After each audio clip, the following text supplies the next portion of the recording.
Hello dear students, I hope you all are safe and healthy. My name is Ankita and I am teaching as an assistant professor in Department of Computer Science and Engineering at St. Andrews Institute of Technology and Management, Gurugram. I welcome all of you to the lecture 9 of my online lecture series of computer networks, and in this video we are going to study the topics from 4th unit named as quality of service and network security management.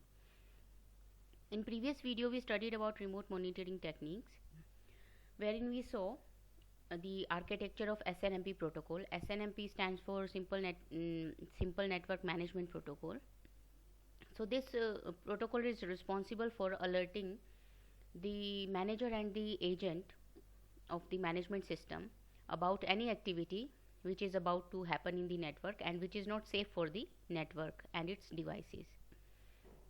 So the major components were the managed devices like routers, switches, and manager was the main you can say kind of server, and the agent you can consider is the person or the client or the computer which informs the uh, manager about any activity which is about to happen in your network. We studied about the various components. We saw two major techniques of remote monitoring, polling and trap. So these both are initiated by the SNMP protocol. So you can refer that video again if you are not yet clear with the SNMP working. In this video we will start with the quality of service.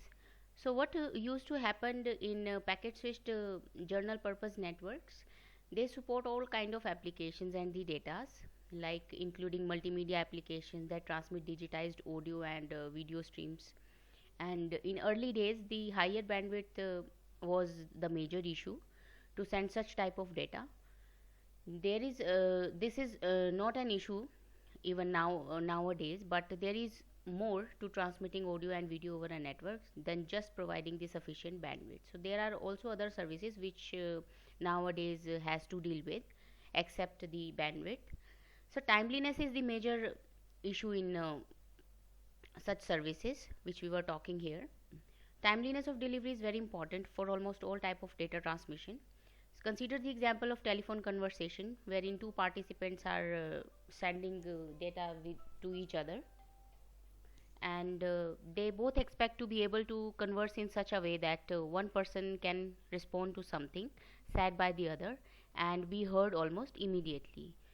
So we refer to the applications that are sensitive to the timeliness of data as real-time applications, and any network wherein no time constraint is inbuilt, that is known as the non real-time applications. So voice and audio applications, they tend to be canonical examples, but there are other examples also such as industrial control, and in that we would like to send, for example, we would like to send a command to a robot arm to reach it before that arm crashes into something, or relate this example with the example that any organization, for example NASA or something else, they want to launch a rocket into the space. So if that rocket is not initialized, or if the command is not given to the rocket on time, so the organization may face a huge loss also. So time constant is present in that case also. Even in file transfer applications also, like we want to update a database, we want that database to be completed overnight so that on next day we can use that data to run the business also. So there are the different type of applications like file transfer applications, the uh, applications where in the industrial control is included, and the example of telephone conversation we saw, telephone networks we saw. So on all such networks the time constant is there, so that's why they are known as real time applications. Okay, so the distinguishing characteristics of a real time application is that they need some sort of assurance from the network also that the data is likely to arrive on time.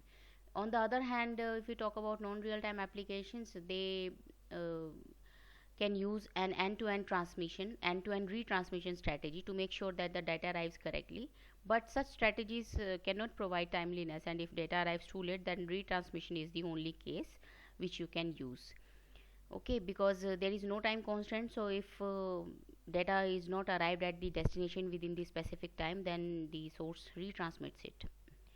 The timely arrival must be provided by the network itself, but not by the host. So this is the responsibility of routers also, that they should schedule the specific time for the packets to reach towards the specific destination.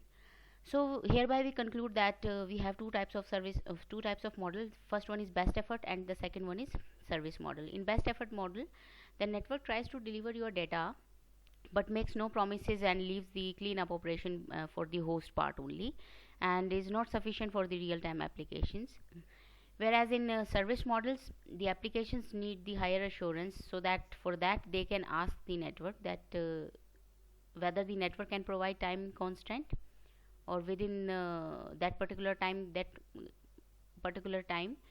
the network can transmit or not. So network may then respond by providing an assurance that it will do better, or perhaps by saying that it cannot promise anything better. So in service model, the host can, or we can ask network directly that if it would be able to provide the timeliness data. Note that such a service model is a superset of the original model. The applications that are happy with the best effort service model be able to use the new service model as well. This implies that the network will treat some packets differently from the others. For example, you can say the high priority packets can be delivered with the help of service model, and low prioritized packets can be delivered with by using best effort model. So a network can provide uh, these different levels of services, and this particular line will define what the quality of service is. So any network that can provide such levels of services is said to have, or said to support quality of service. So what are the requirements of the applications? Before the various protocols and the mechanisms that may be used to provide quality of the service to the application, they try to understand the needs of those applications. First of all, we have two types of applications: real time and non real time. Non real time are sometimes known as traditional data applications. So you can relate it with the relate non real time applications with the postal system. So earlier we used to write the letter, and on the front side of this letter the destination address was there. So we did not know about in what amount of time my letter will be reached towards its destination. So the non-real time is the example of such postal system also. So that's why it is known as traditional data application. They include most popular applications like secure shell. So this is the protocol, or this is the service used by the network layer, which ensures the remote connectivity within the computers. File transfer is another example of such non-real time applications, email and web browsing, so on.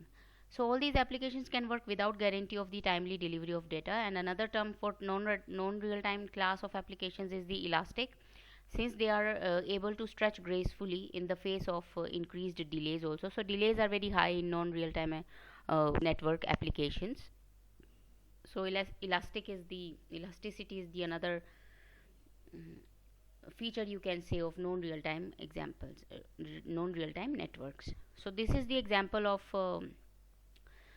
microphone and the speakers. So these are the samplers, and these are the buffer. This is just the example of the connectivity, or you can say the service provided between the mic and the speakers. So network devices don't really care about the type of traffic they have to forward. Your switch receives an Ethernet frame. For example, we have Ethernet frames also. Ethernet receives frames. They looks for the destination MAC address and forwards the frame towards the destination. Similarly, routers receives the IP packet, and they looks for the destination in the routing table, and it forwards the packet towards the destination. Similarly, here there is analog signals. It is given to the A to D converter or sampler. So sampler is a technique by which analog is converted into digital. So further it is handed over towards the network. Network issues the digitized data again, and it is given to the because it's need to be converted into analog form first to before giving it to the speaker also. So same example is taken here. Ethernet frame contains the MAC, takes the destination MAC address, and router on the network layer they receive IP packet and they look for the destination to the routing table. So quality of service is about using the tools to change how the router or the switch deals with the different packets. So for example, we can configure the router so that voice traffic is prioritized before the data traffic. So it can it is again decided by the network also only what type of quality of service it want to provides to its data which is traveling across the channel. A communication networks forms the backbone of any successful organization obviously, and these networks transport a multitude of applications and data, including high quality video and delay sensitive data such as real time voice. The quality of service explains by managing the delays, bandwidth variations or jitters or the packet loss parameters, how the network becomes able to provide different business end-to-end solutions, or how it is providing services to manage the network resources.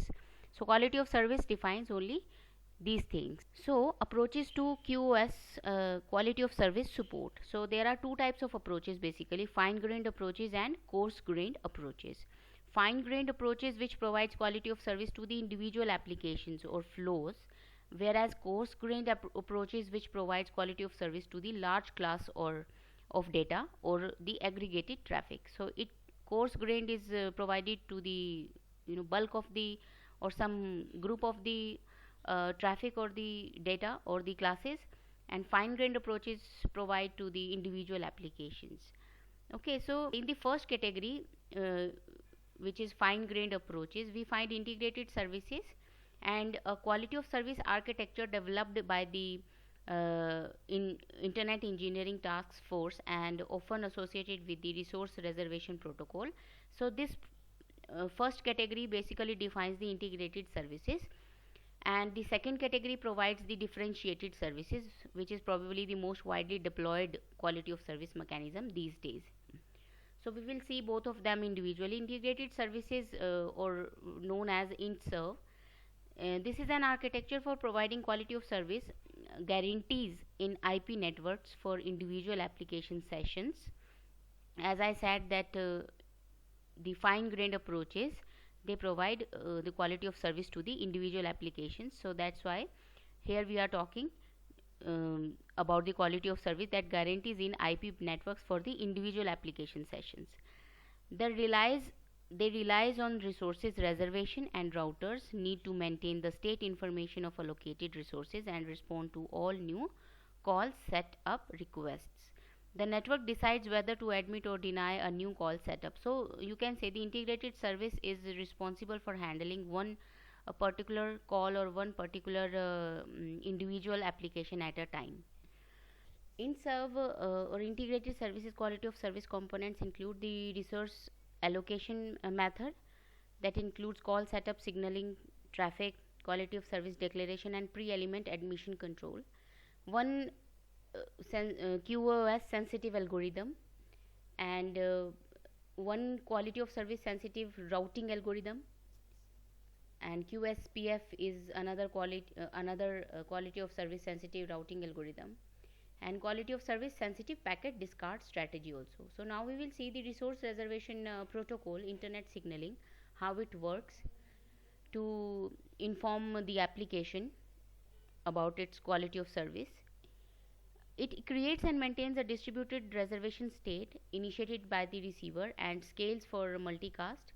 It needs to be refreshed also on time interval, otherwise reservation times out as it is in a soft state.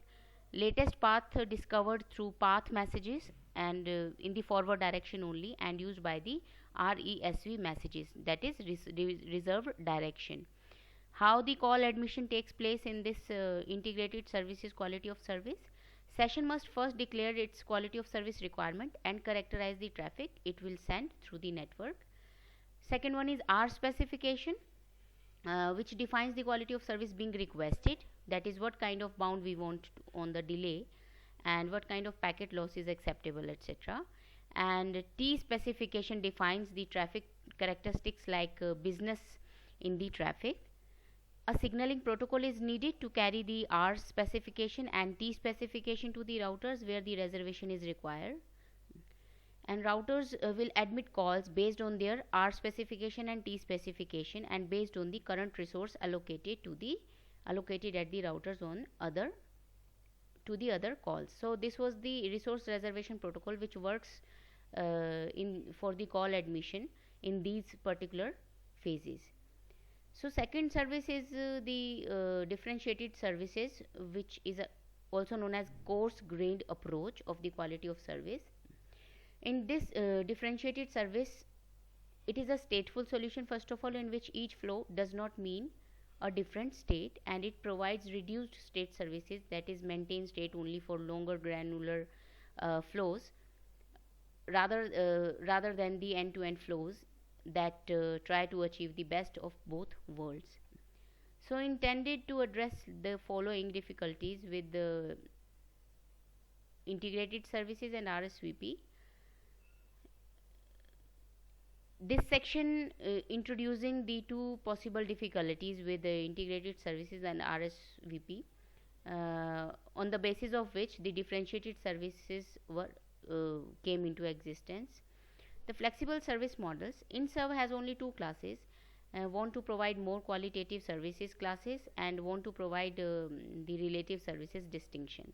And simpler signaling includes many applications, and the users may only want to specify a more qualitative notion of the service. So these were the two, because it was having flexible service model and the simpler signaling.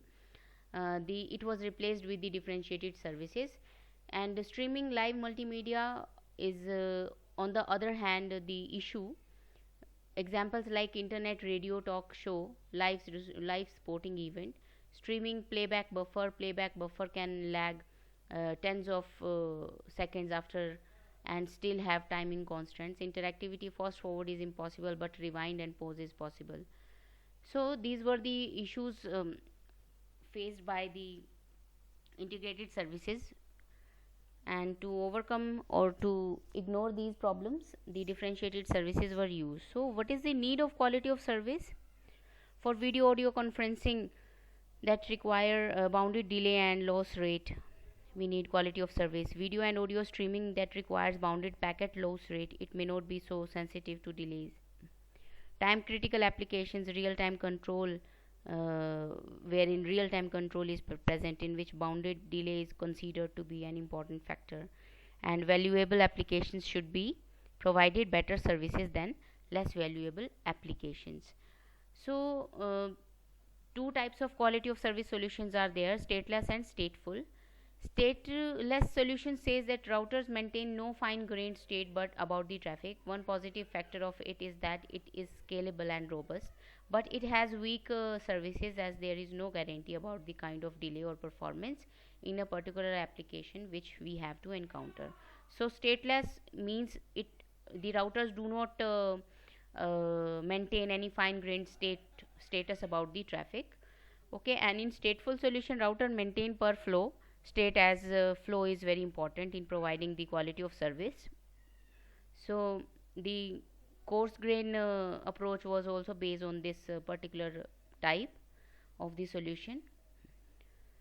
So it says that providing powerful services such as guaranteed services and high resource utilization provides protection and is much less scalable and the robust.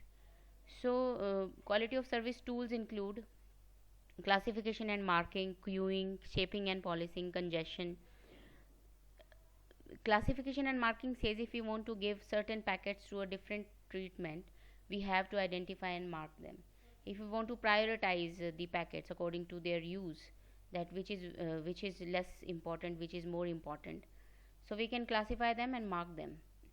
And queuing, congestion management.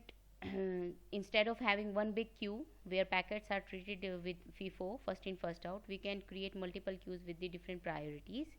Shaping and policing says these two tools are used to rate limit your traffic. Congestion avoidance says there are some tools we can use to manage the packet loss and reduce the congestion. So this was all about quality of service. So quality of service all in all says that what kind of service your network is going to support, whether it is in terms of time and delays or variations. So all these factors affect quality of service of a network. So network security is a computer networking system policy which ensures the security to its organization assets, software and the hardware resources. And security involves the host of the policies, uh, a host of the policies that limit access. The process makes the network secure and protects the protects and manages the network operations. This term network security more emphasizes on monitoring and controlling the unauthorized access, misuse or any unwanted modification in the networking system. So if even if there is vulnerability, network security also ensures that that vulnerability should be reduced. The basic form of network security provides users the ability to distribute a password ID to individuals to provide the access, and networks can be set as both private and open to the public depending upon the network need also. So the there are many different kind of definitions, or you can write as many words about network security at a different point of view, like whether it is in terms of authorization and authentication, okay, so intrusion detection. So all these terms are associated with the security. This network security also encompasses a wide range of both public and private networks also that are utilized in various tasks, including the job site for the communication or the business transactions. So business transaction, the bank transaction or banking, online banking security, if it is involved, so you can say that RTGS and the NEFT is the best example to explain the term security. How the network security is achieved and what are the various ways to manage it.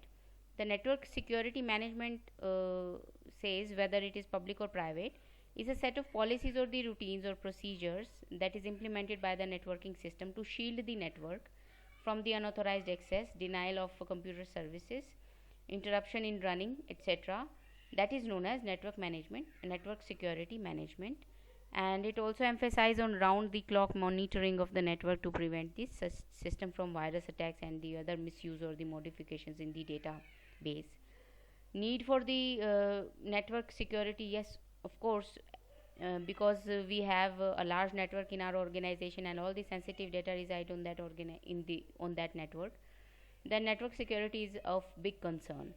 The use of internet has become increasingly drastically in a great use. So the need of network security, why do we need a network security? The use of internet has been increased drastically as we are moving even our day-to-day activities towards complete digitization. And due to the increase in the use of the internet, hackers and attackers also become more active, and our networking system tends to a higher number of virus attacks also.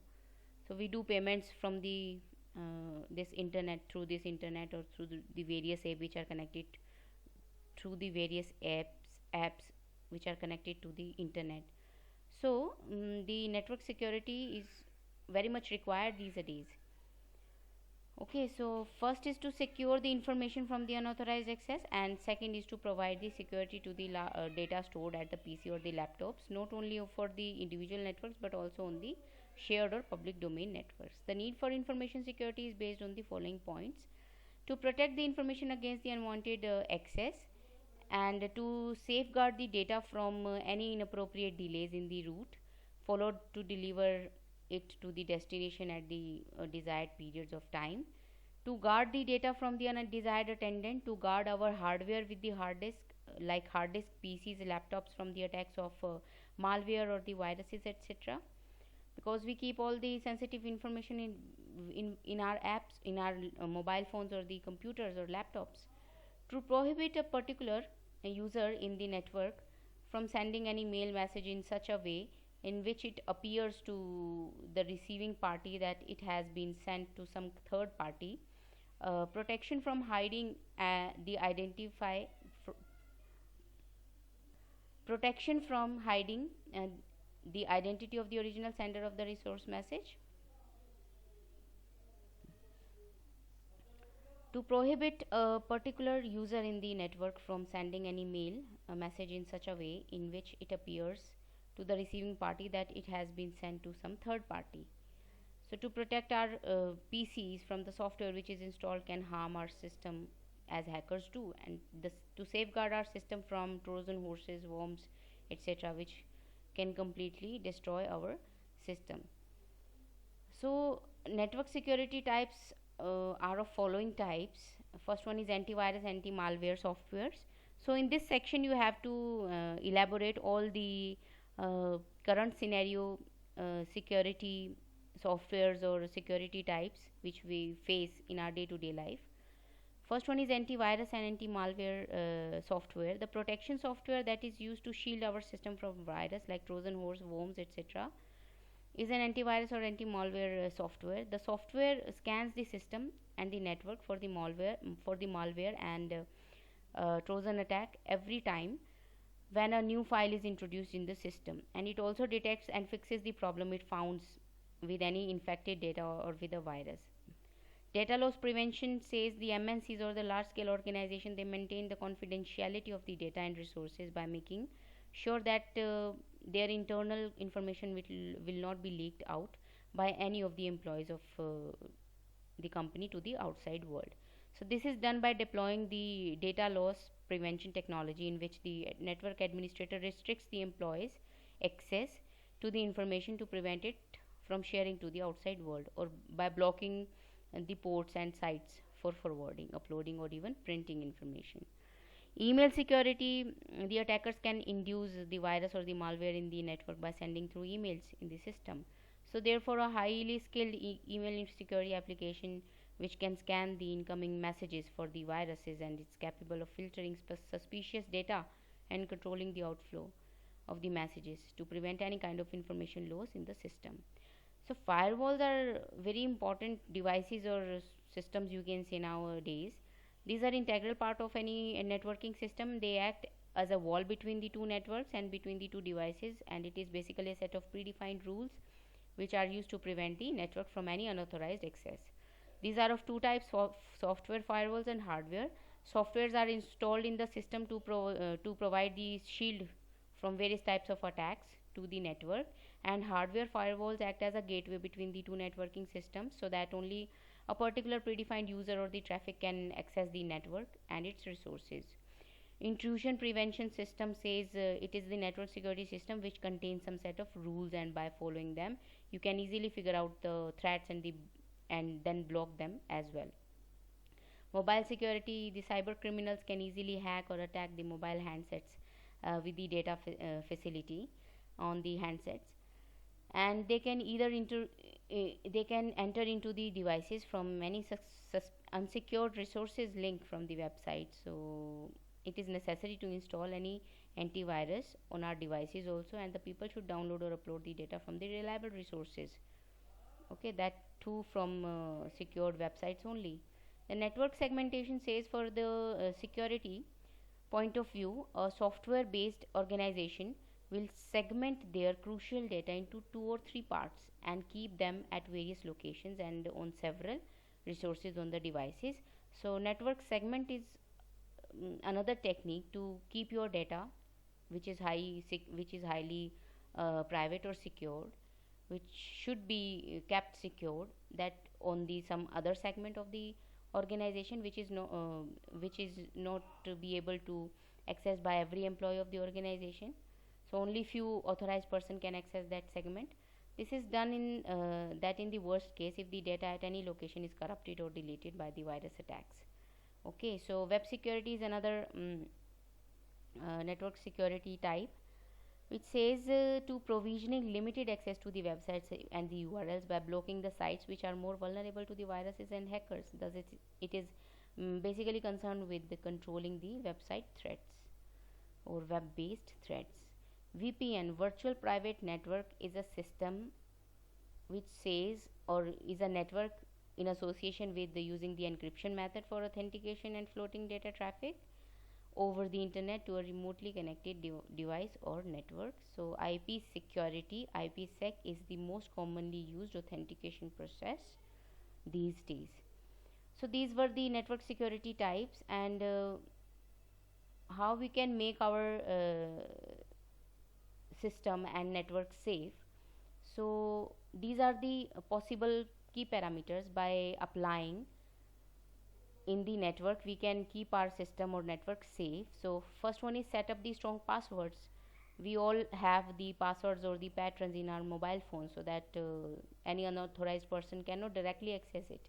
So by setting a password or the IDs, you can make your devices secure to some extent. Establish a firewall. Obviously always put a strong firewall in your networking system to protect it from the unwanted access or the other threats. Antivirus protection is necessary. Always install any software or any antivirus protection software into your system or the laptops.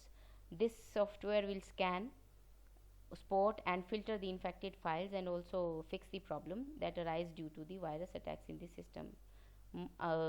You should also include, you must include that antivirus should be of good company, and you should do research first of all, and then you should go with the good antivirus protection software. Updating your system and the network with the latest version of the antivirus softwares, and to install the latest patches and the scripts for the system as per the need of the system is very crucial, and this will minimize the chances of virus attack and makes the network more secure. You should guard the laptops and the mobile phones also. Laptops and mobiles are the movable devices, and so are vulnerable to the network threats, because as we move from one network to another also. Similarly, mobile phones acts in the same manner, and to shield the devices, the strong password should be used to access the various resources of it, and it will be better to use biometric fingerprint password to access the smart devices. On time backups is another technique through which you can keep your network safe. We should periodically take backups of the files, documents and the other important data in our system or the hard disk, and should save that data in a centralized server or some secure locations. Smart suffering on the website. Before downloading and clicking on any link on the site of the internet, we should keep in mind that one wrong click will give an invitation to many viruses on the internet. Thus, download the data from the trusted and the secure links only, and avoid surfing on unknown links and the websites. Also, avoid clicking on advertisements and offers which are frequently displayed on the web pages whenever you log into the internet. Secure configuration is done on the iOS, or the router should be done using the unique user ID and the password, and should be kept secure. Removable media control is another technique to secure your networks, which says like pen drive, dongles and the data cards, they should always be scanned before use. Okay, before you induce them into the system, you should scan them, and the usage of removable devices should be limited, and such a policy should be made through which it cannot export any data from the system. So these all are the techniques to be used by the users to make your network or the system inside your network safe. Okay, so this is completely theory topic, and I have covered all the topics which I feel are important to be included. So we will continue this topic in lecture 10th, okay, which is the next lecture in the online lecture series. Take care.